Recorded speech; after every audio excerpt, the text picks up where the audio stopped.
नमस्कार।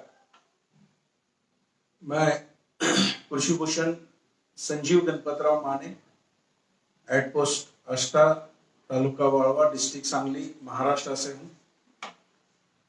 कई दिनों से हम देख रहे हैं कि गन्ने का उत्पादन बढ़ाना है तो क्या क्या करना जरूरी है, इसके बारे में हम चर्चा कर रहे हैं। कल हम देख रहे थे कि न्यूट्रिएंट्स जो हम खाद देते हैं उसके जरूरत क्या है और क्या क्या वो काम करते हैं, इसके बारे में थोड़ी सी चर्चा हुई थी।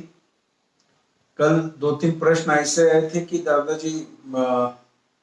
हमको चार्ट के बारे में बताइए कि अभी जब प्लांटेशन करने होता है तो इसके लिए खाद की मात्रा कौन सी, कब और कैसे कैसे देनी होती है, कितनी कितनी मात्रा देनी होती है।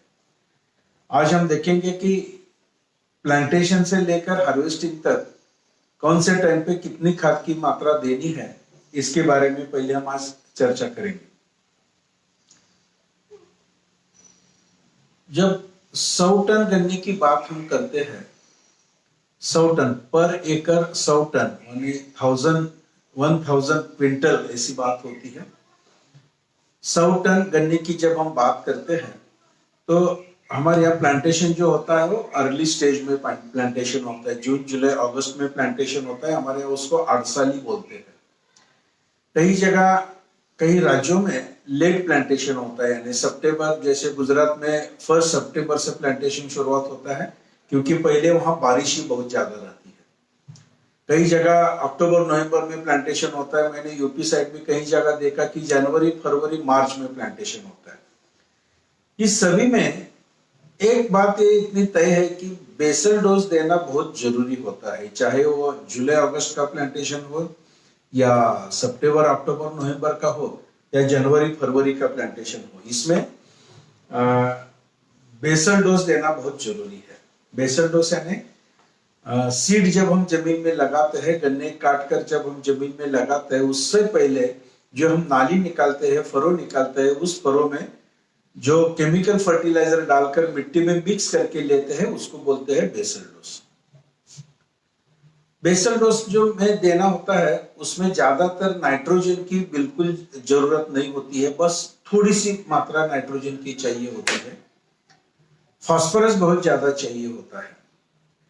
फास्फोरस ज्यादा चाहिए, इसके लिए सबसे अच्छा खाद कौन सा है, वो सिंगल सुपर फॉस्फेट 6 बैग्स देने होते हैं। 6 बैग, 6 गोनी, यानी 300 kg सिंगल सुपर फॉस्फेट शुरुआत में देने हैं, जमीन में देने हैं।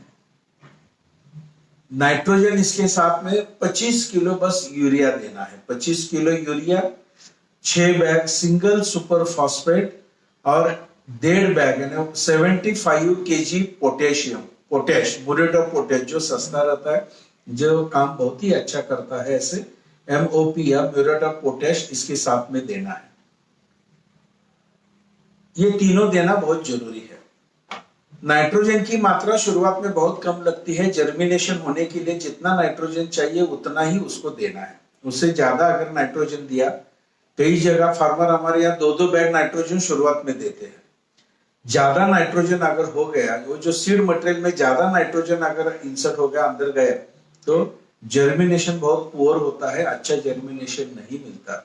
नाइट्रोजन ज्यादा देने की जरूरत नहीं, यूरिया ज्यादा देने की जरूरत नहीं। आधा बैग यूरिया देना है अगर सिंगल सुपर फॉस्फेट हम यूज कर रहे हैं तो, क्योंकि सिंगल सुपर फॉस्फेट में नाइट्रोजन की मात्रा नहीं होती है। मान लीजिए कि DAP में हम यूज करना चाहते हैं तो यूरिया देने की बिल्कुल जरूरत नहीं। 2 बैग DAP और 1.5 बैग यानी 75 kg म्यूरेट ऑफ पोटेश, ये दोनों 2 ही खाद देने हैं। 2 बैग DAP यानी 100 किलो DAP हम देते हैं, उसमें 18% नाइट्रोजन होता है जो कि जर्मिनेशन के लिए बहुत ही वो काम आता है, और 46% उसमें फास्फोरस मिलता है जो शुरुआत में जितना देना चाहिए वो काफी मात्रा में होता है। साथ में पोटेशियम भी हम देते हैं, पोटेश देते हैं, म्यूरेट ऑफ पोटेश 75 kg। बहुत सारे लोगों के मन में ऐसे प्रश्न आता है, पोटेश तो आखिर में देना है, पोटेश देने से रिकवरी बढ़ती है, उसका वजन बढ़ता है, उसका मोटापा बढ़ता है, तो वो बाद में देना चाहिए, शुरुआत में देने की क्या जरूरत है। वैज्ञानिक लोग ऐसे बोलते हैं कि शुरुआत में पोटेश इसलिए देना है कि पोटेश जैसे रिकवरी बढ़ाने में काम आता है, मैच्योरिटी में काम आता है, जैसे उसका वजन बढ़ाने में काम आता है, मोटापा बढ़ाने में काम आता है, वैसे शुरुआत से गन्ने की रोग प्रतिकार शक्ति अच्छा करने में काम आता है, इम्यूनिटी बढ़ाता है। इसमें ज्यादातर गन्ना इतना स्टर्डी रहता है, इतना मजबूत रहता है कि उसमें इजीली कौन सा भी अटैक नहीं आ सकता है। ऐसे उसकी इम्यूनिटी बढ़ती है, उसकी रोग प्रतिकार शक्ति बहुत अच्छी होती है। इसके लिए शुरुआत में पोटेशियम देना बहुत जरूरी है, म्यूरेट ऑफ पोटेश देना है, और अलग अलग उसके काम बहुत अच्छे अच्छे होते हैं। 7-8 प्रकार के फायदे पोटेश के हैं, तो पोटेश की मात्रा थोड़ी सी देनी। अगर डीएपी की जगह आपको 10-26-26 देना है तो यूरिया देना नहीं है, 10-26-26 4 बैग लेने हैं, और पोटेशियम लेने की जरूरत नहीं, क्योंकि 10-26-26 में लास्ट वाला जो 26 है, 26 है, ये पोटेश वाला है, तो पोटेश उसमें से उसको मिलता है। तो 10-26-26 की 4 बैग अगर हमने ले लिया तो उसका सब पूरा एनपीके का हो जाता है। नाइट्रोजन देने की जरूरत नहीं, यूरिया देने की जरूरत नहीं। अगर 12-32-16 जो होता है, 12-32-16 नाम का जो मिश्र खत आता है, उसका अगर यूज करना है तो 3 बैग वो देने हैं। 3 बैग 12-32-16 देना है और आधा बैग पोटेशियम देना है, पोटेश देना है, तो यानी फॉर्मूला बराबर सेट होता है। 20-20-0-13 अगर देना है या 24-24-0 अगर देना है तो थोड़ा सा कंट्रोल करके देना होता है, क्योंकि 24-24-0 24-24-0 में नाइट्रोजन की मात्रा बहुत ज्यादा होती है। अगर 4 बैग हमने वो यूज किया तो नाइट्रोजन बहुत ज्यादा जाता है और ये जर्मिनेशन में थोड़ा सा तकलीफ करता है। तो 24-24-0 या 20-20-0-13 ये शुरुआत में नहीं देना है, बाद में हम दे सकते हैं। अब ये 3 एनपीके हो गए। इसके साथ में सेकेंडरी न्यूट्रिएंट में मैग्नीशियम सल्फेट 25 kg और सल्फर गंधक जो होता है, बेंटोनेट सल्फर आता है, हम वो महादन का सल्फर यूज करते हैं, करीबन 15 kg 15 kg बेंटोनेट सल्फर यूज करना ही है। इससे इसके फायदे बहुत ज्यादा होते हैं। जर्मिनेशन में ये बहुत अच्छा काम करता है, एंटी फंगल का भी वो अच्छे तरीके से काम करता है, फंजीसाइड करके काम करता है, बहुत ज्यादा उसका काम होता है। तो सल्फर 15 kg और मैग्नीशियम सल्फेट भी उसके साथ में दे सकते हैं। ये तो बेसल डोज हो गया।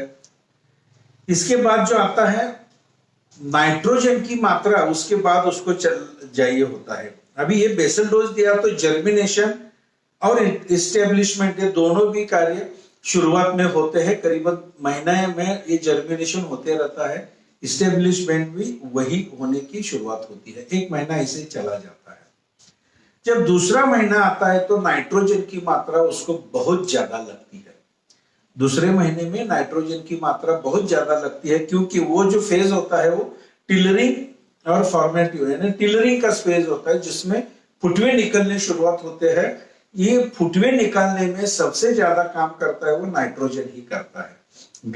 ग्रोथ करना यानी उसकी लंबाई बढ़ाना और टिलरिंग भी निकालना, इसके लिए नाइट्रोजन बहुत ही अच्छा काम करता है। और साथ में जमीन में रूट जोन डेवलप करने में भी नाइट्रोजन अच्छा काम करता है। तो यूरिया देना होता है। प्लांटेशन के बाद 20वें दिन या 20-25 दिन में जब पानी की मात्रा आती है, पानी देना है, और उसके बाद में उस पानी में थोड़ा सा जब पानी बचता है नाली में, तो उस पानी में यूरिया 1 बैग डालना है। यूरिया 1 बैग डालना है। अभी यूरिया के साथ हम पहले 10 किलो नीम केक डालते थे, लेकिन अभी तो यूरिया आता है उसको नीम का कोटिंग ही आता है, तो वैसे ही यूरिया हम डाल सकते हैं। 20 या 25 दिन में जब पानी हम देते हैं, तो पानी देने के बाद जब थोड़ा सा पानी बचता है नाली में, चास में, उसमें ये यूरिया डाल देना है, 1 बैग यूरिया देना है। और 20-25 दिन आगे चले गए, 45 डेज के टाइम पे बहुत ज्यादा उसको नाइट्रोजन की जरूरत है। टिलरिंग बहुत जोर से निकलने शुरुआत होते हैं। 45 डे यानी 45 दिन यानी 1.5 महीना होता है। 1.5 महीने में तो फुटवे बहुत जोर से आना शुरुआत होता है। नाइट्रोजन की मात्रा उसको बहुत ज्यादा चाहिए। टिलरिंग निकालने के लिए फास्फोरस भी बहुत ज्यादा चाहिए होता है। फास्फोरस हमने पहले ही जमीन में दे के रखा है। इधर नाइट्रोजन चाहिए होता है। नाइट्रोजन वैसे पहले ज्यादा दिया तो जर्मिनेशन में प्रॉब्लम करता है, और ज्यादा दिया तो जमीन में रहता नहीं, वो निकल चला जाता है, पानी के साथ वेस्ट होता है। तो नाइट्रोजन देते वक्त हम थोड़ा थोड़ा थोड़ा करके देना है, थोड़ा थोड़ा स्प्लिट करके देना है। 45th डे में 45 दिन में नाइट्रोजन 2 बैग नाइट्रोजन पानी देने के बाद पीछे जो पानी रहता है उसमें डालना है। इस टाइम में नाइट्रोजन की उसको बहुत ज्यादा मात्रा चाहिए होती है। ये मात्रा हमने दिया तो बहुत जोर से टिलर निकलते हैं, एक जैसे टिलर्स निकलते हैं, उनकी ग्रोथ बहुत जोर से होती है। पोटेशियम पहले से दे के रखा है तो उसमें ह्यूमिडिटी पावर बहुत ही अच्छी आती है, स्टर्डी सब फुटवे निकलते हैं। और फास्फोरस दिया रहता है तो फुटवन की संख्या एक जैसे बहुत ही अच्छी निकलती है, रूट जोन भी अच्छा डेवलप होता है। जब टिलरिंग फेज होता है तो नाइट्रोजन की मात्रा बहुत ज्यादा चाहिए होता है। नाइट्रोजन देना यहाँ बहुत जरूरी है। मैंने ऐसे देखा है कि फार्मर पहले प्लांटेशन करते हैं, 1 महीने तक ये जर्मिनेशन होते रहता है। हम सोचते हैं कि अभी जर्मिनेशन होने दीजिए, उसको पत्ते तो निकलने दीजिए, बाद में हम खाद देंगे। ऐसे करते करते महीना 1.5 महीना तक खाद ही नहीं देते। जर्मिनेशन तो वैसे होने वाला ही है, लेकिन जिस जोर से होना चाहिए उतने जोर से ये होता नहीं। कैसे भी करके आता है, चल बढ़ते रहता है, लेकिन पहले 1.5-2 महीने में कितना जोर से बढ़ना चाहिए इतना जोर उसको नहीं पकड़ता। आगे जाकर ये अपने यील्ड पर इसका इफेक्ट हो सकता है। अभी ये टिलरिंग फेज जब चालू होती है तो फास्फोरस की मात्रा उसको चाहिए होता है। पहले तो हमने फास्फोरस दे के रखा है, और अभी बूस्ट करने के लिए और एक फास्फोरस की मात्रा देनी होती है। 65th डे यानी 2 महीने पूरे होते हैं तो टिलरिंग की मात्रा करीबन पूरे होने को आती है। जितने टिलर चाहिए, जितने फुट चाहिए उतने आते हैं। तब इस फुट को और एक बार हमको फास्फोरस देना होता है। एक्चुअली 40-45 दिन में भी हम फास्फोरस दे सकते हैं, लेकिन वहां देने की जरूरत नहीं। 60-65 दिन के बाद दरमियान 2 महीने के दरमियान टिलर जब सब निकलते हैं तब और एक बार फास्फोरस देना होता है। हम इस टाइम पे 1 बैग यूरिया, 1 बैग डीएपी और 1 बैग पोटैश, ये तीनों मिक्स करके जहां जो पूरी लाइन जर्मिनेट हो रहती है उसके एक कौन से भी एक साइड में, लेफ्ट या राइट में 6 इंच दूरी पर एक छोटा सा गड्ढा निकालना है, और इस गड्ढे में ये खाद डालकर ये ढक देना है। रूट जोन में ये खाद जाना चाहिए, ऊपर से खाद नहीं डालना है, ये रूट जोन में नीचे जाना चाहिए। 2-3 इंच का गड्ढा निकालना है और इस गड्ढे में खाद डाल के ढक देना है। यहाँ डीएपी की जगह हम 24-24 जोरो यूज कर सकते हैं। 2 बैग 24-24 जोरो लीजिए, 1 यूरिया और 1 पोटेश लीजिए, या 10-26-26 ले सकते हैं। 1 यूरिया 10-26-26 की 2 बैग लीजिए, पोटेश देने की जरूरत नहीं, 10-26-26 में पोटेश होता है। 20-20-0-13 देना है तो 2 बैग 20-20-0-13 लीजिए, 1 बैग पोटेश लीजिए, 1 बैग यूरिया लीजिए। 12-32-16 देना है तो आधा बैग पोटेश लीजिए, 12-32-16 1.5 बैग लीजिए, और 1 बैग यूरिया का लीजिए। ऐसे कौन सा भी कॉम्बिनेशन करके न्यूट्रिएंट वैल्यू के हिसाब से कॉम्बिनेशन करिए, और छोटा सा गड्ढा निकालकर उसमें ये डालना है। गड्ढा निकाल कर डालना है, ध्यान में रखिए। हमारे यहाँ जो क्रो बार रहता है, पराई बोलते कई जगह, क्रो बार जो स्टील का बार रहता है, बड़ा कुआं खोदने में जो काम होता है, ऐसे एक बार रहता है हमारे यहाँ। इस बार से हम एक होल निकालते हैं, उसके बगल में 4 से 6 इंच का होल निकालते हैं, थोड़ा सा होल बड़ा करते हैं, और इस होल में ये खाद डालकर हम ढक देते हैं। क्योंकि फास्फोरस की वर्टिकल मूवमेंट बहुत कम रहती है। फास्फोरस जहां हम डालते हैं मिट्टी के साथ, जब वो चिपक जाता है, मिट्टी को ऐसे चिपक जाता है कि वहां से वो नीचे जाता ही नहीं है। इसको नीचे ले जाने के लिए क्रो बार से या पराई से एक होल निकालिए, उसमें डालिए, या छोटा सा गड्ढा निकालिए, उस गड्ढे में डालकर ये ढक दीजिए। इस टाइम पे भी ये खाद देना बहुत जरूरी है। यानी ये तीसरा चौथा खाद हुआ। अभी जो 5वां खाद होता है, ये टिलरी फेज से निकलकर ग्रैंड ग्रोथ तक जाता रहता है। उस टाइम पे ये खाद देना होता है। हमारे यहाँ उसको बोलते हैं अर्थिंग अप करते हैं, पारा चढ़ाना है या मिट्टी चढ़ानी है, उस टाइम पे खाद देना है। इस टाइम पे खाद देते हैं तो नाइट्रोजन की मात्रा थोड़ी सी ज्यादा रहती है। हम जब खाद देते हैं तो 2 बैग यूरिया देते हैं, 2 बैग डीएपी देते हैं, पोटेश की मात्रा ज्यादा होती है, 2 बैग पोटेश हम देते हैं, साथ में माइक्रो न्यूट्रिएंट्स 15 kg जो थोड़े से गोबर का खाद हो या कौन सा भी कंपोस्ट का खाद हो, उसमें मिक्स करके 2-4 दिन रखते हैं और ये भी इसके साथ में डालते हैं, यानी चिलेशन होता है, उसके ऊपर एक कोटिंग आता है, बहुत ही अच्छा उसमें अवेलेबिलिटी होती है। मैग्नीशियम सल्फेट भी हम उसमें 25 किलो देते हैं और सल्फर भी हम उसमें 15 किलो देते हैं। शुरुआत में एक बार माइक्रो न्यूट्रिएंट 15 केजी देना है, सल्फर 15 केजी देना है और 25 किलो मैग्नीशियम सल्फेट देना है। वैसे जब हम पारा चलाते हैं, मिट्टी चलाते हैं या अर्थिंग अप करते हैं, उसको पूरा मिट्टी से हम ढक देते हैं, तो उस टाइम पे भी 15 KG micro nutrient, 15 KG sulphur और 25 किलो मैग्नीशियम सल्फेट, इतनी मात्रा इसके साथ में देना जरूरी ही है। ये पूरा डोज होता है, ये देकर हम पारा चलाते हैं, मिट्टी चलाते हैं। दो बातें ध्यान में रखने हैं। पहला जो बेसल डोज हम देते हैं, प्लांटेशन करते हैं, प्लांटेशन के बाद 8-10 दिन के टाइम पे जब दूसरा पानी हम देते हैं, वो पानी देने के बाद Azotobacter bacteria 1 litre, phosphorus solubilising bacteria 1 litre, potash mobilising bacteria 1 litre, ये तीनों इकट्ठा करके बैरल में मिक्स करना है और 200 लीटर पानी में मिक्स करना है। या तो ड्रेंचिंग के टाइप से देना है, जो स्प्रे का पंप होता है उसका नोजल निकालिए और उसका ड्रेंच करिए, या पानी के साथ दीजिए, ये भी चल सकता है। यानी इस टाइम पे बैक्टीरिया देना बहुत जरूरी है। ऐसे ही बैक्टीरिया जब हम अर्थिंग अप करते हैं, अर्थिंग अप करने के बाद 8-10 दिन में जब दूसरा पानी हम देते हैं, उस पानी के साथ Azotobacter 1 litre, phosphorus solubilising bacteria 1 litre और पोटैश मोबिलाइजिंग बैक्टीरिया 1 लीटर, ये तीनों 200 लीटर पानी में मिक्स करके या तो ड्रेंचिंग करिए या तो पानी के साथ उसको छोड़ दीजिए। अगर ड्रिप है तो ड्रिप में से हम ये दे सकते हैं, लेकिन बैक्टीरिया देना बहुत जरूरी है।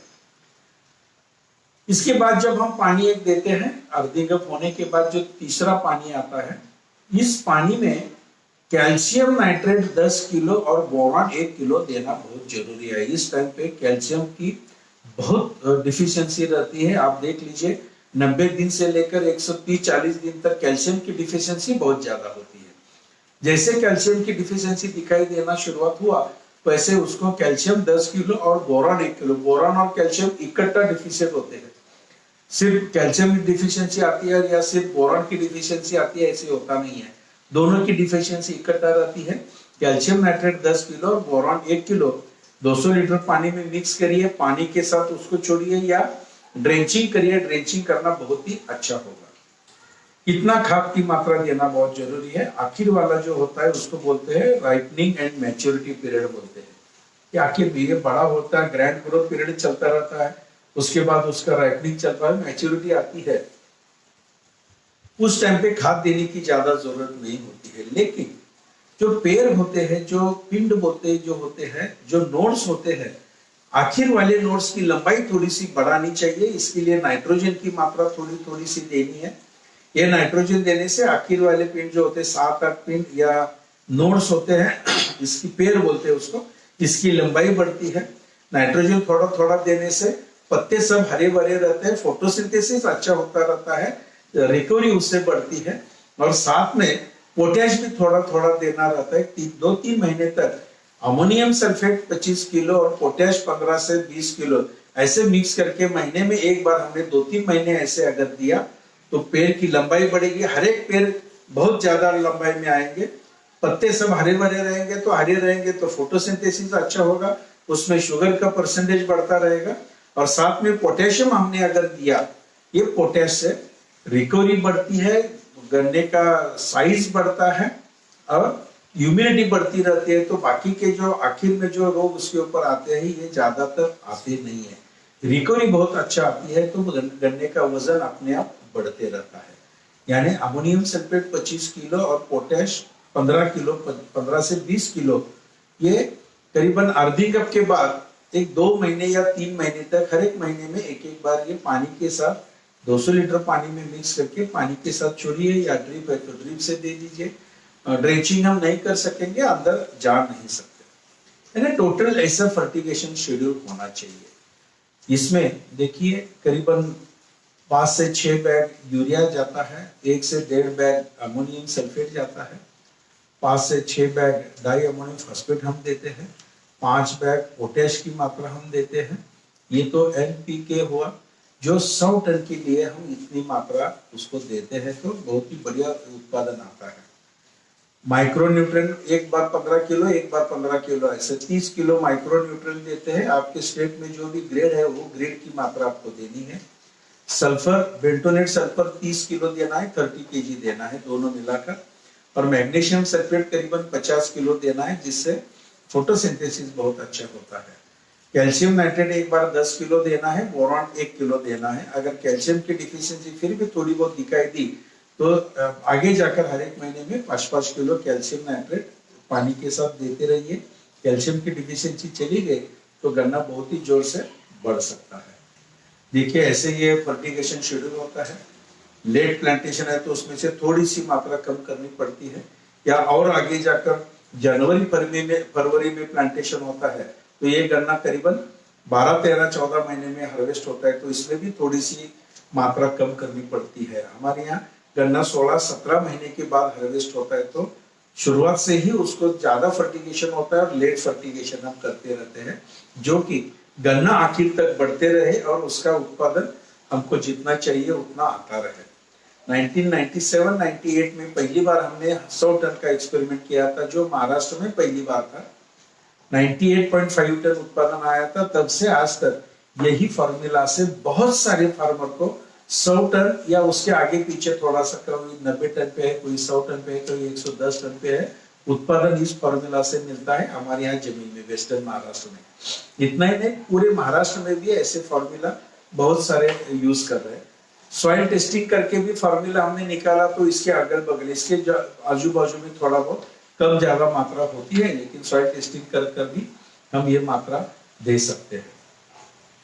मित्र हो, कैसे कैसे खाद देना है इसके बारे में आज हमने चर्चा किया। 4 स्टेज में खाद देना होता है। पहले जर्मिनेशन के स्टेज में, फिर टिलरिंग के स्टेज में, फिर ग्रैंड ग्रोथ के स्टेज में भी देना होता है, फिर राइपनिंग के टाइम पे ज्यादातर देना नहीं है, पोटेश की मात्रा थोड़ी सी देनी होती है, साथ में नाइट्रोजन दिया तो गन्ने का उत्पादन भी बढ़ता है। ऐसे 4 स्टेज मानकर की खाद मात्रा देनी है, उस हिसाब से मैंने आपके सामने सब रखा है। हम जो फर्टिगेशन करते हैं वो